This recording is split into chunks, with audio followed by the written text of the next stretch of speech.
Hello, welcome to Frema Shows. Today I'm going to show you how to make Hausa Koko. If you live in abroad, I'm sure you mix home Hausa Koko or the street one. So I'm going to show you a way to make it so it tastes like the one on the street. You need ginger. I have 1 cup of rice, which is white rice. I have grove, 8 cups of water, and I have cocoa flour, which is any flour, cocoa flour of your choice. Before we do anything, I'm going to soak all the ingredients. This is 1 cup of rice into the water. I'm going to add 2 tablespoons of grove, which is dry grove, the dry one. Okay. The next thing is I'm going to dice my ginger. Then we put it back into the water.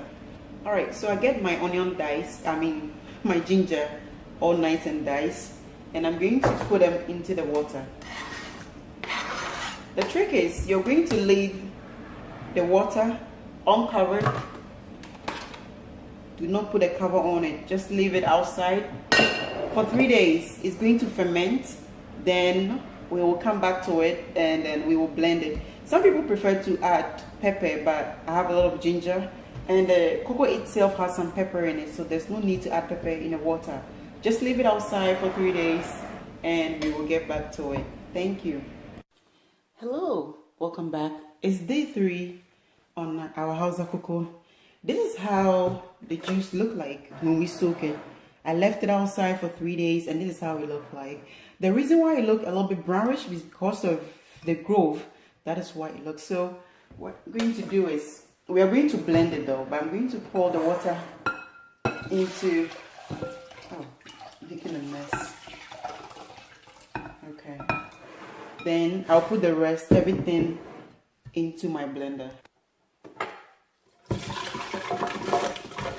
Remember we soaked rice and rice, grove and ginger.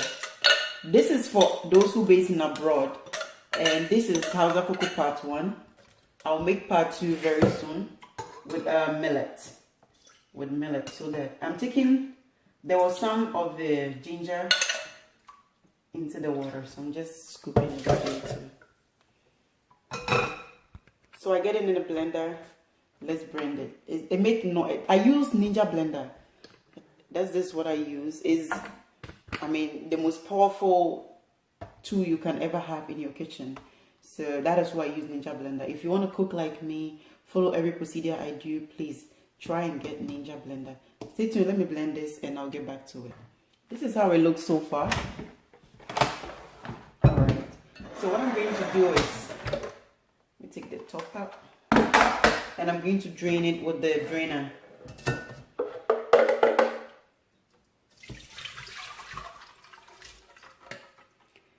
Because I want all the juice and everything to come out, I'm going to blend it again. I'm going to blend it one more time. So this is the first blend and this is the juice that we're going to use. But I'm going to blend it again. Make sure I get all my ingredients in. Okay. And I'm going to add a bit of water. This is the water from the soak, okay? It's not any ordinary water. It's from the soaking that we made. Okay, let's blend the second part. All right, this is the second part. And you can blend it as much as you want, okay? But I'm just going to do it twice, which is enough for me. I'm going to pour the rest of the juice into my blender so that I can get everything out. Okay.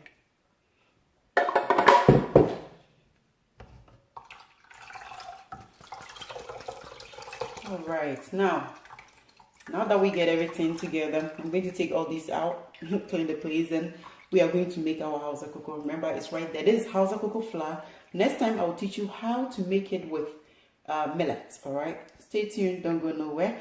My name is Frema Shows. Hello. All right, now that we get the juice, from the soaking, I have 2 cups right here, as you can tell, from here to here, which is 2 cups of the juice that we soak.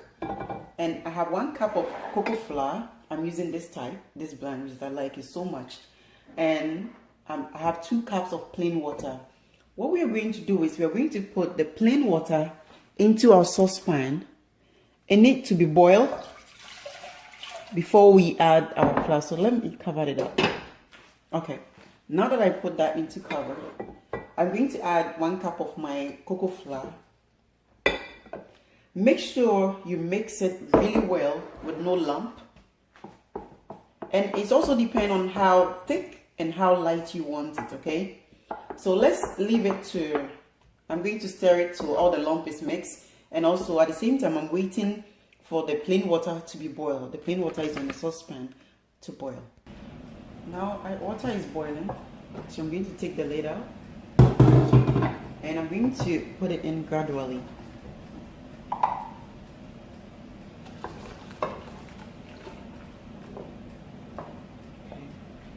You're going to keep on stirring it until it forms. Now remember, you're making Hausa Koko, so make sure you don't take your hands out. You don't want any lump in it.